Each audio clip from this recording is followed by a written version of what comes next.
and welcome to Dear Hank and John. Doors, no, that was unacceptable to me. You gotta let me mix it up, John. I get bored. You can mix it up, but you can't go that far from the norm. Hello, and welcome to Dear Hank and John. Or as I prefer to think of it, Dear John and Hank. It's a comedy podcast where two brothers answer your questions, give you dubious advice, and bring you all the week's news from both Mars and AFC Wimbledon. John, what is the elephant in the room? Well, before we get to the elephant in the room, can we get to the elephant that is your weirdly affected voice? I don't know. I feel like people want to hear something a little different to start the podcast. And now I'm going to be normal for the rest of the podcast. That was just that thing. Well, I'm working on my voice acting understand career, John. I'm trying to become a professional voice actor. It's the only thing that's important to me anymore. And I don't like you stepping all over my dreams. When you have an affectation in your voice, it takes me right back to that terrible, terrible time. Nope. Let's not even talk about it. Danger. When you faked a British accent for 6 months in high school. Hank, what is the elephant in the room? 3, 2, 1. Climate change. Climate change? Climate change, John. Oh, no, Hank. Climate change is a long-term problem and therefore one that we don't have to deal with.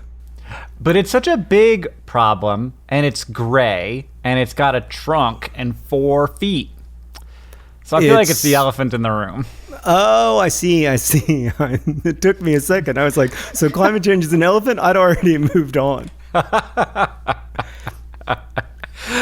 Yeah, I was talking to the old head of the EPA. So Gina McCarthy was the head of the EPA under Barack Obama from like 2013 to 2017, and she's lovely and wonderful, and I just had a great chat with her, and it made me feel kind of more sort of like viscerally connected to the idea of this long-term problem that's going to significantly affect people's lives and health and success as humans over the next forever.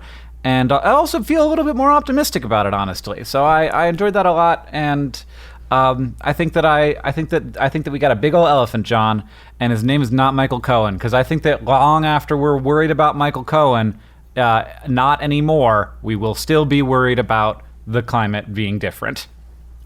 Oh, yeah, for sure. I didn't mean to imply that Michael Cohen is the biggest problem facing humans.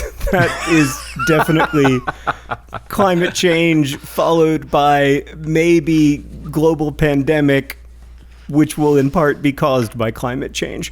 So yeah, I didn't mean to imply that. I thought that we were still a weekly comedy podcast. I didn't realize that we'd become a podcast exploring the biggest problems facing humans. If so, we should rename this Dear Climate and Change. That's good, John. I think that's got a really strong ring to it, and people would definitely listen to that. It is weird to me that climate change is such a politically sensitive topic. It's not weird to me. It is weird to me. You know what's weird to me is that on my Google News site that I opened up to try and figure out what the elephant in the room was going to be before resorting to climate change, it says, Missoula weather, thunderstorm, 70 degrees Fahrenheit, and then I can change from 70 degrees Fahrenheit to Celsius. I can also change to Kelvin? That is exciting. That doesn't seem like a thing that's necessary. Do I need to know that it's 294 degrees? Sorry, not degrees. People will get mad at you when you say degrees Kelvin because they're not degrees. 294 Kelvin outside? I don't feel like I need to know that. Well, Hank, just as you don't need to know how many kelvins it is outside, I don't need to know the details of Michael Cohen's life, and yet for some reason I know all of them. This elephant in the room seems to be fairly present. Do you know what the phrase elephant in the room means? Yeah, I think that you don't know what the phrase elephant in the room means. Sorry, I've got to Google. First, I have to let you know that on Friday it's going to get up to 303 Kelvin. So just so you know that. Oh, that's exciting. Congratulations to you guys. Is there a fire risk at 303 degrees Kelvin? Or is that like almost absolute zero? Because I have no idea. Yeah, sounds like there would be. An elephant in the room, you mean that there's an obvious problem or difficult situation that people do not want to talk about. I always thought that it was that no one is talking about. No, it's that people are uncomfortable talking about the way that, nobody on TV or in political podcasts or on political radio is talking about Michael Cohen. Because nobody wants to talk about it. Nobody wants to talk about that at all. Obviously, that's why no one's talking about it anywhere. Yeah, come to think of it, climate change is a significantly better elephant in the room than Michael Cohen, who's more like the elephant in the room that everyone is like, hey guys, have you noticed that there's an elephant in this room? Let's talk about it. Okay, Hank, I want to spend a few minutes thinking about something other than Michael Cohen, so let's get to some questions from our listeners. This first one comes from Alex, who writes, Dear John and Hank, my best friend ended up with extra concert tickets, so decided to give me one for my birthday. I feel like this gift is a bit of an afterthought, and I can't decide whether to go. I really want to see the artist performing, but I would have to fly to her city, which isn't cheap, at a very busy time in the school year for me, and also I would be seated by myself in a different section from her and her other friends, which again makes me feel like an afterthought. Should I go? Alex. No. You gotta say, that's really thoughtful, Sandra. I appreciate that so much, but absolutely, I got so much going on here in Birmingham, Alabama, where I live. You know a lot about Alex. I cannot get out to Bellevue, Washington to see Taylor Swift perform in a seat that is nowhere near your seat. Yeah. During this, I am instead going to spend time doing lots of cool things that are also very cool. I completely agree, Hank. That is the appropriate response to that extremely passive-aggressive birthday present. Oh my God. The thing that, if I'm having a friend fly out and I've got local friends that are sitting near me, no, the local friends go sit in the rando seat. My friend who flew on a plane to come see me is going to sit in my section. But even then, I wouldn't go. You got other things going on. It's a busy time of the school year, and you're not going to buy a plane ticket to go see, well, maybe. Concert tickets these days are exorbitant. I don't understand how this happens. People are paying 4 figures to go see a Paul brother. I don't know what's going on. I'm so also disconnected was struck from by reality. The cost of Paul brother tickets. But that's, Hank, it makes me think that we've been undercharging all of these years, charging $10 or $20 for a gig. But that still seems reasonable to me. It seems expensive. I think $20 seems quite expensive. It's more than I'd want to ask, but it is the necessary cost to make the event work. Exactly. Speaking of which, Hank is going on tour. Are you ready to announce your tour yet? Nope. But I am going to go on tour. It's true. This is a true fact, and I will. If you were hoping that I go to a place that is not in America or doesn't have a ton of people, you'll probably be disappointed because the publishing company wants me to go to the places where the people are. I apologize. Being a person who is from a place where there are not very many people, I understand your plight. Hank, astonishingly, that question from Alex was not the most troubling question we received this week about birthday presents. Instead, that distinction goes to Abby, who writes, Dear John and Hank, I'm in need of dubious advice. I accidentally found out what my boyfriend is giving me for my birthday due to Amazon shipment notifications, not from snooping, and I don't want it. It's a countertop dishwasher.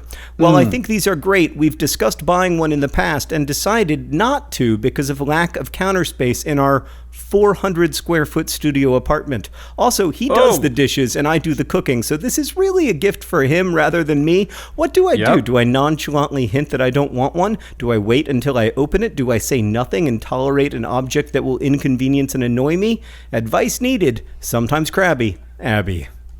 You know, Abby, I think ultimately you're probably gonna open that present and then put it on the counter and just seethe about it perpetually. But that isn't the healthy thing to do. That's just the thing that normal people would do. Now, if this is coming in time, and of course it isn't because Amazon is extremely fast with its shipping, so it's probably already arrived. You've already been through this situation, and 17 months have passed because that's how fast Prime is, and it's very difficult to compete with as a person who runs an e-commerce store. But we're getting off topic. DFTBA.com sending you packages much, much more slowly than Amazon. The problem is that you've already received the shipment notification.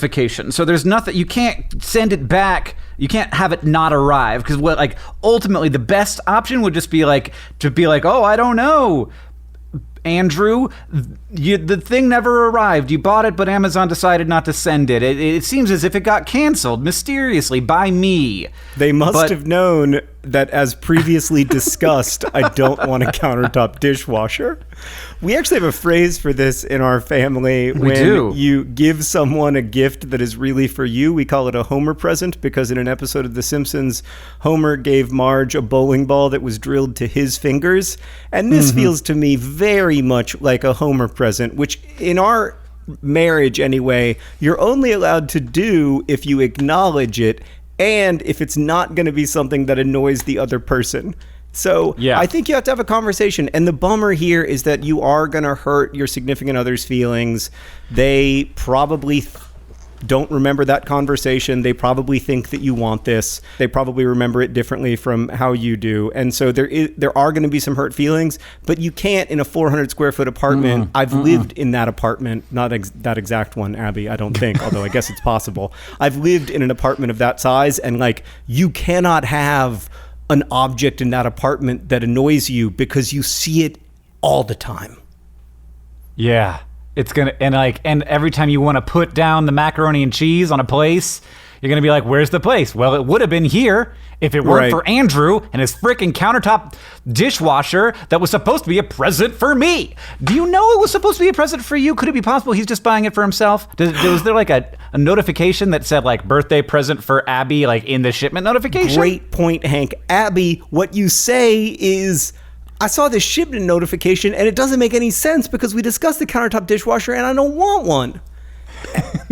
And then you don't even know it's a birthday present. It's just, unless it said like happy birthday, Abby. I don't know. I don't know how it works. Because Amazon will send those notes for free overnight.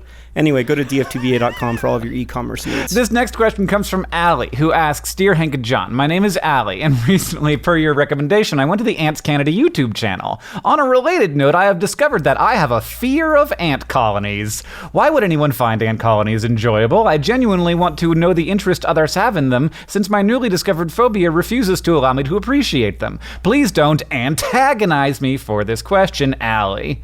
John, I love ant colonies so much, but I understand that different people are going to like different things, and that's mostly the only thing I wanted to say about this. That just because you don't appreciate something doesn't mean that that I'm going to like you less because you don't appreciate something that I like, and it doesn't mean that I want you to appreciate something or that it decreases my appreciation for it, just because not everybody in the world is into the same things.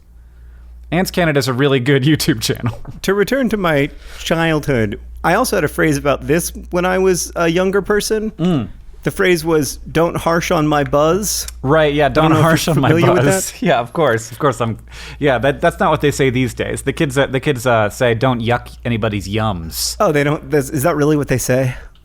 Yeah, don't yuck people's yums. Oh, God, I grow old, I shall wear the bottoms of my trousers rolled. But yeah, we used to say, don't harsh on my buzz. And like, in general, I feel the same way, to be honest. Like, I don't really get a fascination with ant colonies. I don't mind an individual ant because it's just doing its thing. You know, it's just, I don't mind. It's just trying to make its way in the world just like I am. But when I see like millions of ants, I'm like, no, that's not for me. But I'm not going to harsh on your buzz, Hank. I think it's great that you like Ants Canada, and I like watching this fictional soccer team created by Dr. Benji FM play every day. So we've all got our hobbies, and let's not harsh on each other's yums. I feel so bad for the individual ant. I feel like an individual ant is nothing. It's the same way I feel about an individual human. We're nothing without our colonies, John. And in the same way that I imagine one might feel about ants crawling all over each other in a colony being this sort of like weird, gross hive mind, I imagine people who aren't humans looking down upon Earth thinking maybe a little bit the same thing about our teeming mass of human flesh that has so effectively taken over this planet. Comedy podcast, John, you got a question for me? Because we need to move on. This question comes from Laura, who writes, Dear John and Hank, why did Hank just make me have to think about a teeming mass of humans being observed from on high? I apologize, Laura. I apologize to everybody out there. I just think a lot about what we look like from the outside. And I don't think that, and in the same way that I love ant colonies, I think that I think that a race of sentient beings observing us would think, wow, look at them. They're not doing it perfect, but they're doing it. You know what I actually think a species of sentient beings would say about us? Man, they have a lot of cows. Jesus, look at all these cows that they have. Oh man, there's some disturbing percentage of the number of mammals on Earth are cows. I do know that of all the mammal flesh combined on Earth, if you combine the human with the cow, that's a majority. Oh wow! I also know that the majority of birds on the planet are poultry, which is a crazy stat. Oh my God. All right. This next question comes from Jess, who writes, Dear John and Hank, my husband and I listen to your podcast every time we do the dishes. Jess, have you considered a countertop dishwasher? We recently saw John at a live podcast thing with Andrew Luck, who's the quarterback of the Colts and a lovely person. And it was a little surreal to hear your voice without having dishwater hands. It was also surreal for me to be hanging out with the quarterback of the Indianapolis Colts.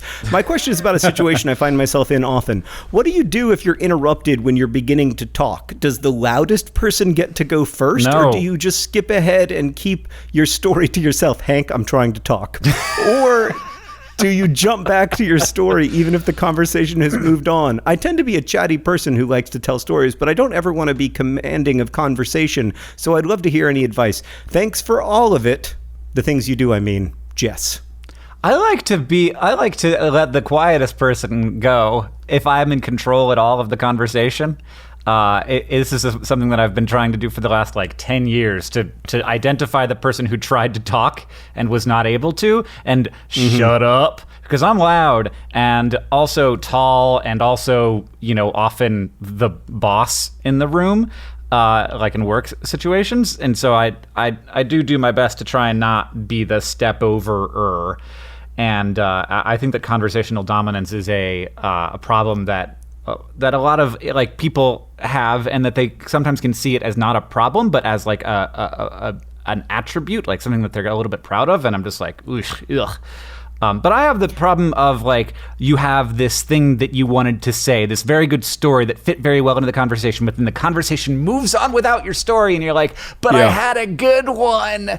And for that, I get out my phone and I write it in a note, and I save it there, and I'm like, I could tell that story some other time, maybe to Twitter or something. Wait, in the middle of a conversation, you're like, excuse me, the conversation has moved on past the story that I wanted to tell, so I'm now going to get out my phone and write the story in a note. I have established so first of all, it's not like a two-person conversation. If it was a two-person conversation, I could get my story in. I'm talking about in a situation where there's 6 people talking. This always happens to me where I just when there's a bunch of, and it's just it's hard. It's hard to communicate in that way. And when there's 6 people talking, everybody's like, oh, he's texting his wife or something. I don't love it. But I support you, and I'm not going to harsh on your buzz. That's my new policy. I'm not going to harsh on your yums.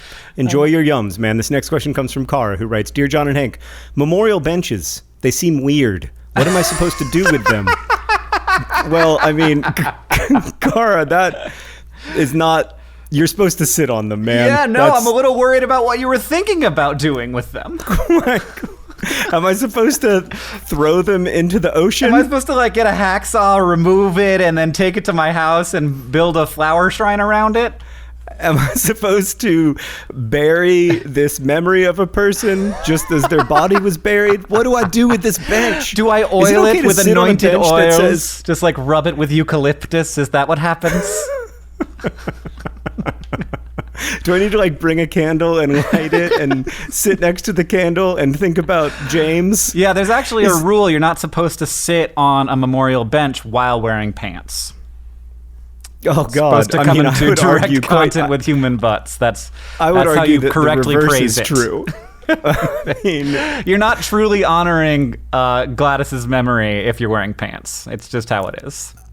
I feel so strongly that one should never sit on any bench unless one is wearing pants, that I don't know that I'm able to move on with the rest of the question until I establish that you're making a joke.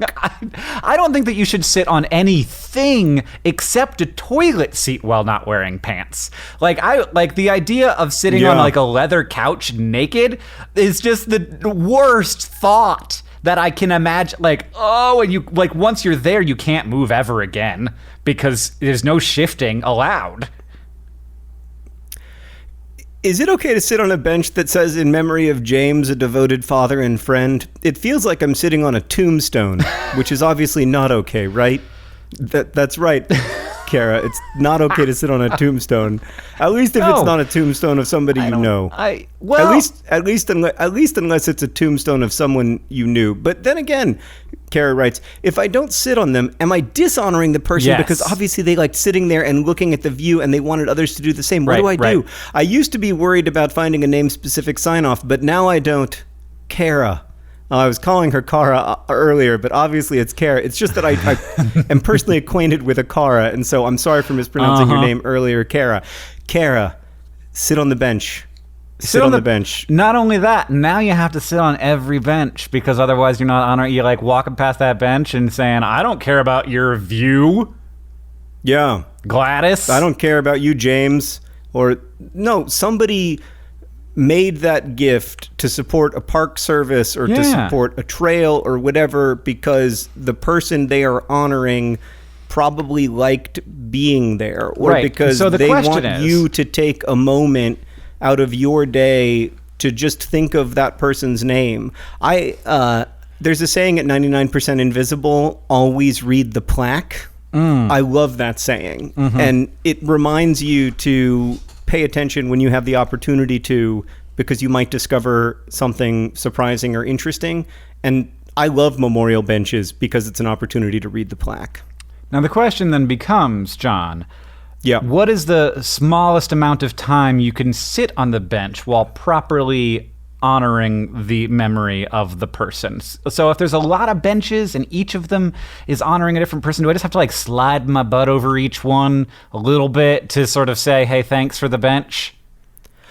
I mean, I would submit that you and Kara might be overthinking this a little bit, that when you want to sit on a bench, you should, and when you don't want to sit on a bench, you shouldn't, and that it's one of the very few things in life that's reasonably cut and dry.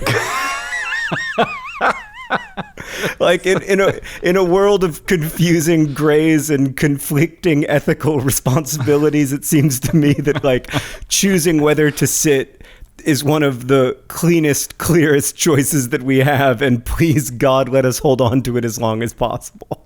This next question comes from Ashley, who asks, Dear Hank and John, I've been living a lie. When I made my first Instagram back in high school, my first name, last name was already taken, so I made up a new but similar last name for myself, which was available, and that is still my current Instagram name. However, I'm now 23, and I've moved to England, and I'm working as a freelance stylist. I use my Instagram to network and get jobs. Now everyone in my professional life knows me by my fake Instagram name, and keeping up appearances is getting out of hand. My website, email address, official business name, and substantial number of magazine credits are in my fake name. I don't mind the fake name, so this should be fine, except when people pay me my invoices or they're booking me for a flight, they see my real name and it makes me look shady AF. What should I do? Should I just change my name to my fake name to avoid confusion? Should I stop the charade and come clean?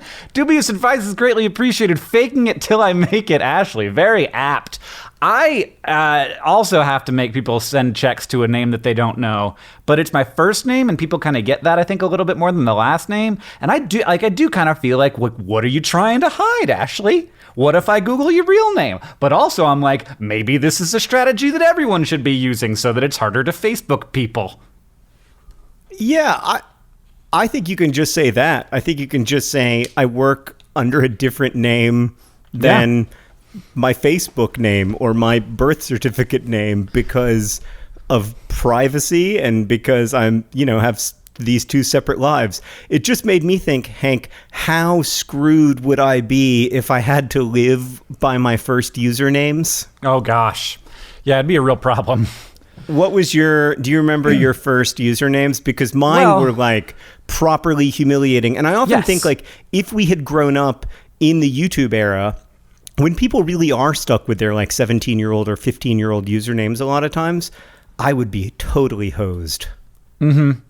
Yeah, I remember mine. My very first one on CompuServe was K-9, which is the name of Doctor Who's dog, but people would always assume I was a Catherine because that's short for K. And then I think that after that, the high school, middle school one was Sir Spanky G. Yes.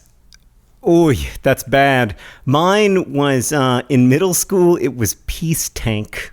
Peace Tank? God. Peace Tank? Peace Tank.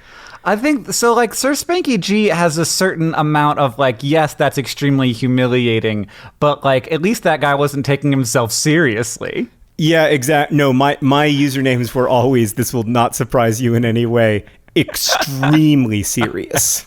And then when I was in high school and I started having an online crush, my username was, and it was Eskimo Kisses. Oh, no. Oh, no, John. That's... you're adorable. This next question comes from Sarah, who asks, Dear Hank and John, I'm thinking I'm being followed by a hawk. This all started 3 days ago when this hawk was sitting on the fence by the front of my car. They just stared at me and didn't move at all as I got into my car. Later, when I was at work, which is a mile from my work, there was a hawk circling over my car. I keep seeing it on that fence in the morning, and just now as I'm leaving work, the hawk was on my car, just sitting there. Should I feed it? Should I talk to it? Am I being summoned on some kind of life-changing cosmic adventure? Any help would be greatly appreciated. Being watched by a hawk. Sarah, you gotta get a hawk tattoo. I mean, I don't know 100%, but I feel like you got to get a hawk tattoo. My feeling about this is that it's one of those times when it's really helpful to believe that humans can live inside of hawk spirits or whatever, because maybe you could just be like, oh, it's my grandpa. He did always like hawks. And then you could just be like, Grandpa, and cars, thank you for and visiting fences. me, and I release you from this world. And then maybe the hawk will stop visiting you. But if you don't believe that, then it probably won't help. But that's one reason why you should believe that your grandpa turned into a hawk. I like the idea of just like walking down the street and seeing a person talking to a hawk that's sitting on their car and saying, I release you. Go free, Grandpa. Mostly, go free.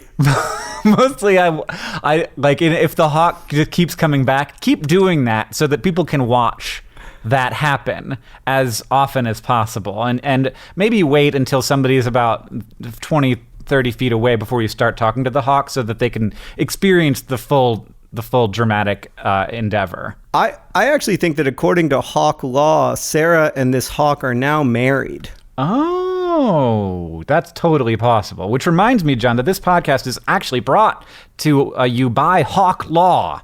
Hawk Law. Not a particularly easy thing to say. The rural juror of animal laws. Today's podcast is also brought to you by Passive Aggressive Concert Tickets. Passive Aggressive Concert Tickets. Oh, no, yeah, please come see Bruno Mars with me. Don't sit with me, and you have to fly here. This podcast is also brought to you by an individual ant. An individual ant, not disturbing and probably screwed, because they don't do well on their own. And finally, today's podcast is brought to you by James's Bench. James's Bench. Just pause and remember him while wearing pants. While wearing pants. This podcast also has an actual sponsor, John. Our actual sponsor for the day is Brilliant.org. So you are a human being, person listening to this, also John. Did you know that the meaning of life is in part like working to get better at stuff and having skills and abilities that can be used in versatile situations to make life better for yourself and other people, and also that isn't just something that's good to do but is also like fun? Brilliant.org gives me a chance to do this. I like Brilliant.org because it gives me a chance to do things that aren't Twitter, and that instead make my mind better at things that it was just recently worse at, which could be anything from probability, logic, complex algebra, physics, astronomy, machine learning, computer science, all that stuff. And I don't feel ashamed when I'm learning something new on Brilliant, because when I get something wrong, Only I know that it happened, and the little descriptions don't judge me. They just tell me how I got confused, and they're right, because it's normal to get confused when you're learning something new and developing more correct intuitions about the world. It's also valuable and fun to get better at stuff. So if you want to support Dear Hank and John and learn more about Brilliant, go to brilliant.org/dearhank and sign up for free. And also, the first 200 people to go to that link will get 20% off the annual premium subscription. And the premium product is really, really good, I have to say. You can also go to brilliant.org/dearjohn. Brilliant is science and math enrichment learning, and it is really, really wonderful. So go over to brilliant.org/dearjohn. Dear Hank also works, and check out brilliant.org. Thanks to them for sponsoring today's pod.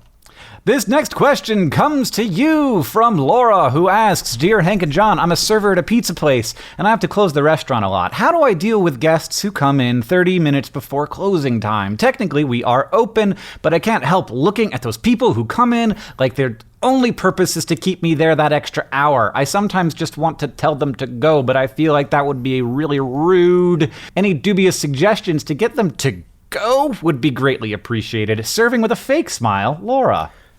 Yeah. We were a server once upon a time, John. I've never had that job, but I have had those situations where I'm like, please, please, please, if one thing doesn't happen in the next 5 minutes, then it will be over. But if it does happen, then I will keep it, this thing that I don't like will keep happening for a long time. Right. I did work at a 24-hour restaurant, so it was a little bit different, but I also wasn't nearly as good of an employee as Laura is. So frequently when people would come to the 24-hour restaurant where I worked, and for whatever reason, I didn't want to serve them, I would say, our grill is broken. And then they would leave. Laura, obviously... Yeah, you could be like, no, you gotta say like, hey, we're out of cheese. We ran out of cheese. So if you want like wet bread, we can do that for you. Yeah, I can give you a bun, but I'm not going to be able to give you a hamburger. So I guess it's up to you. You want a Coke? I could get you just a Coca-Cola. Pretty sure Wendy's is open across the street. They're pretty good. They taste great even late. So yeah, I mean, Laura, I don't think there's anything wrong with explaining to someone who shows up at the last minute or 30 minutes before closing, we close in 30 minutes. I'm happy to make you a pizza, but I'm going to be, just so you know, I'm going to be getting everything ready around you. I'm going to be doing my side work. I'm going to be sweeping and mopping and putting up the chairs and everything. I don't think there's anything wrong with doing side work. Frankly, like when I go to a pizza restaurant or any restaurant near closing time, I understand that as part of the contract of people making me food close to the end of their work time, I will not eat in a way that makes this go on unnecessarily long. Like, I'll eat quickly and try not to have many crumbs. And so I don't know. I don't think there's anything wrong with, I'm sure restaurant owners will vehemently disagree with me, but I don't think there's anything wrong with just explaining to people, look, the kitchen's about to close and, hustle. Mm-hmm. Yeah, and I think it is sort of like a weirdness in the contract of like sit down dining. It's like the restaurant closes at 9, and so I should be able to get there at 8:59 and do my dining thing. But also, no, you can't. Like, it doesn't work that way. And I don't think it's immediately obvious to people who haven't worked in a restaurant setting that is the situation. And so I think it makes perfect sense to explain that it's like, this is the time at which we close the doors and people aren't in the restaurant anymore. So if you're going to eat, we'll have to do it fast. Alternately, you ran out of cheese. Yeah. It's just like, and also, the oven broke. Speaking of things that people who don't work in restaurants might not know, if you ever find yourself at a Steak and Shake at 4:30 in the morning and someone tells you that the grill is down, you're just drunk and they don't want to serve you food. All right, Hank, this next question comes from Show Trick, who writes, Dear John and Hank, I like to read, and sometimes after finishing a good book, I get too excited and give an enthusiastic review. God forbid. After a few days, when the initial excitement has ebbed, I find myself wondering if I should have been less generous with my words. What is the recommended amount of time one should wait before reviewing a book or movie or any product for that matter? No trick, Show Trick. No. Like, No. when do I ever think to myself, boy, I wish I'd been less generous with my words? Maybe when you're on Goodreads and people are judging you for your 5-star reviews and telling you that the books that you gave 5 stars to didn't deserve 5 stars. What they're doing is harshing on your yums. Stop it. And don't let people harsh on your yums. Don't. You liked the book when you read it. That's great. Thank God in this broken world you found something that gave you comfort and made you feel less alone. Hooray. Don't let anybody judge your 5-star reviews. Authors are very grateful for your 5-star reviews. So if you like a book or a movie, I don't think you should wait until after the afterglow passes to be like, well, upon further reflection, maybe I didn't like it as much as I liked it while I was reading it. Yeah, I mean, I often find that that like 2 weeks later, I'm less excited about a book because I'm not reading it. You know, I'm like not in the world. And like my enthusiasm for a thing isn't gonna last forever. But that doesn't mean that like I didn't really enjoy that experience, and that feeling that I had at the end was a real feeling. And I love that feeling so much. And part of why I read is so that I can have it more. And sometimes when I finish a book, I don't have that feeling. I didn't love the book, and then I don't tend to leave a review at all, honestly, when that happens. But But I'm always searching for it, and I think it's good to celebrate it and not like call it not real just because it didn't last forever. Instead, I would recommend with those books that do get better upon further appraisal or get better the more distance you have from them, I might recommend going back and editing your review to say, unlike a lot of books, this one has really stayed with me, and here's what has stayed with me. Mm-hmm.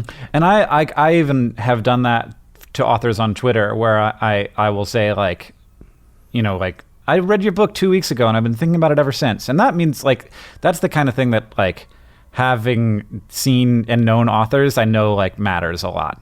And and I think that like for big, hard creative projects like book writing, like that kind of support is surprisingly necessary fuel. Oh, yeah, absolutely. And also, if you're leaving a review for an absolutely remarkable thing after you read it, comes out September 25th. It's available for pre-order now. Definitely leave that review the moment you feel best about the book. So whenever that is, if it's like chapter 6, whatever it is. I'm so excited for people to read your book. It definitely gave me that feeling, like that book hangover feeling where you want to live in the world for longer and hang out with those people more. But it also has stuck with me and really reshaped the way I think about a lot of things that are important to me. So I think, I mean, it's so good. It's so freaking good. Okay, you can't, but if you keep saying it, it's going to start wearing off. So you gotta like only plug it like every 4th pod. That's how it works. Okay, I will try to only plug it every 4th pod, even though I don't think that that's necessarily good marketing. This next question comes from Rebecca, who writes, "To whom it may concern, where do bugs go when it rains? P&P, which means pumpkins and penguins." Rebecca. Pride and Prejudice, Rebecca. It depends on the bug. Like a lot of bugs live underwater, so they don't even know. Yeah. It never rains underwater. It never rains underwater. Get that tattoo.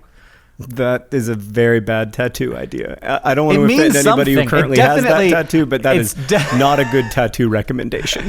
It definitely means something. I can't tell you what it means, but it's got a deep metaphorical resonance for something. I mean, I'm not convinced of that. But Hank, more to the point, where do bugs go when it rains? Do they hang out under leaves or something? Or do they just... Yeah, actually, some do hang out under leaves. Butterflies particularly will hide under leaves because they can be damaged by rain. If they get hit by big drops or if they get too wet, it slows them down. They cool off and lose some of their heat, which is a big deal.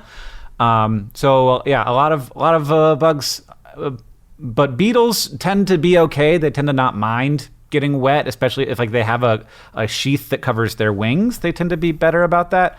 A lot of animals, I mean, it depends on the level of rain. Some animals love it when it gets wet and like come out specifically when it's wet. So yeah, I mean, it depends on the bug.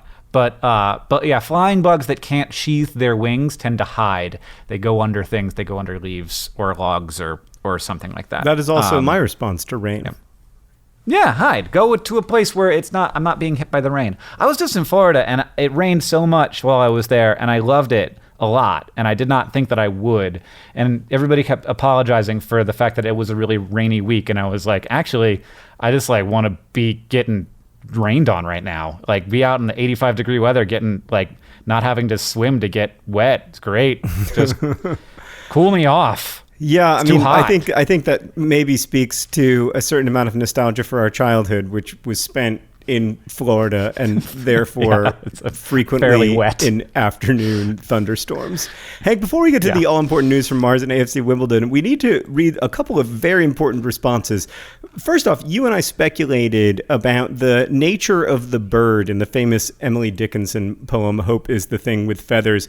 And Colin wrote in with a fantastic reading that has blown my mind. Dear John and Hank, a couple of podcasts ago, someone asked what kind of bird Hope is in that Emily Dickinson poem. Can I make a guess? Yeah. Real quick? I haven't read this yet. Yeah. Is it my grandpa as a hawk? No, is that your phrase of the week? No. That would be a really good one. It would be. That would be pretty you would have worked amazing. it in very elegantly. I'd heard that it's a pun on the Latin for I hope, spiro, a sparrow. But neither of you said this. Disclaimer, I don't have an English degree. Colin, you are 100% right. It has to be a sparrow. It is a sparrow. Hope is a sparrow. It has been decided right now, right here, because of the Latin for I hope. There's no way Emily Dickinson didn't know that, and she wasn't making that beautiful and very deeply meaningful pun. Also, Hank, we talked last episode about the fact that we both think that Grease 2 is the canonical Grease movie and that Grease 1 is some kind of third-rate prequel. And it turns out we are not the only people who believe this. There are a number of people, all of them approximately our age, who also experienced Grease 2 to be the one true Grease, including Julie, who wrote in to say, Dear John and Hank, I am almost 40 years old and Grease 2 is my favorite Grease movie. I too thought it was the only Grease movie until I was in my late teens. I suspect Grease 2 was inexpensive to rerun on TV, hence our overexposure. Grease with John Travolta is overrated. Your oldest fan. No way, Julie. Not even close. Not even close. For one thing, I'm a fan of Hank, and I'm 40. You're only 40? I mean, I almost said but then I realized I can't say that on the pod. What's the news from Mars? John, it feels like it's been a while since we made a podcast because there's been this excellent Mars news that I haven't been able to talk about for some time. But the Mars 2020 rover, scheduled to launch in 2020, it hasn't been named yet. It's going to have a better name than 2020 when it launches. It's going to be very similar to the Curiosity rover, but it has just been approved to have included on it a tiny little drone helicopter that will separate and fly off of the rover and go do science autonomously, separately, which is very cool that they're going to have a helicopter on Mars, John. That is pretty exciting. I can't believe there's going to be a helicopter on Mars. Is it going to be like the drones that we have where the battery lasts for like 14 minutes? It's going to have a little solar panel on it, so it'll be able to recharge. It certainly won't be able to fly continuously on the solar charge, but it will land, rest, recharge its batteries, and then it'll be able to fly more. So, yeah. Oh, that's exciting. I mean, there's going to be a helicopter on Mars. Yeah, I mean, like it's weird because you got to think about several different things when you're designing a helicopter on Mars. First, there's less gravity, so it's easier to fly on Mars, but also there's way less air, so it's harder to fly. Because of course, when you're flying, you're pushing against all the molecules in the atmosphere, but on Mars you've got like 100 times fewer molecules in the atmosphere. So you have to have bigger rotors even though you have less gravity to pull against.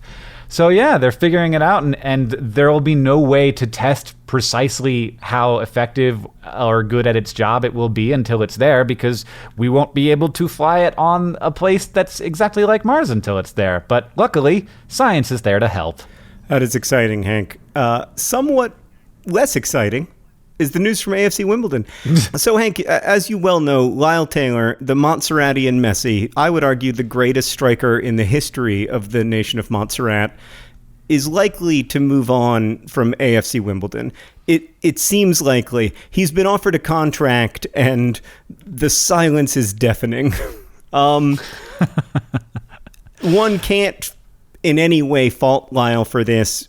footballer careers are brief.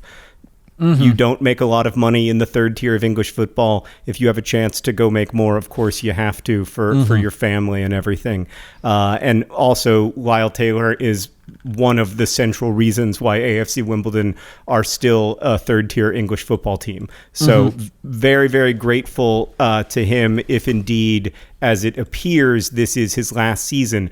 But weirdly, the most recent rumor about Lyle Taylor, not that I follow Twitter football rumors too much, but I do follow them, have him going potentially to Lincoln City, which is a team in the fourth tier of English football. Now, potentially they could pay a lot more money because Lincoln City have some money. And it may be that, that's where the money and the opportunity is. And so that's where he ends up going. But I personally would be a little bummed out to see Lyle Taylor in the fourth tier of English football. I don't think he should drop down to League Two. I think he should either be at a League One club that has a really good chance of moving up to the championship, or he should be in the championship. So we'll see. But Lyle has been such a great player. He is. The fact that on a team that scored very few goals, he was still, up there in terms of goal tally in League One as a whole speaks to his talent and his commitment. I mean, he said at the end of the season, this team is not going to get relegated on my watch, which I thought was a real statement of intent, and he meant it. And he's not the only reason we stayed up, obviously, but he's a big part of it. So it looks like Lyle Taylor will be leaving, but for where? And also, what are you going to replace him with? Does he free up a bunch of money?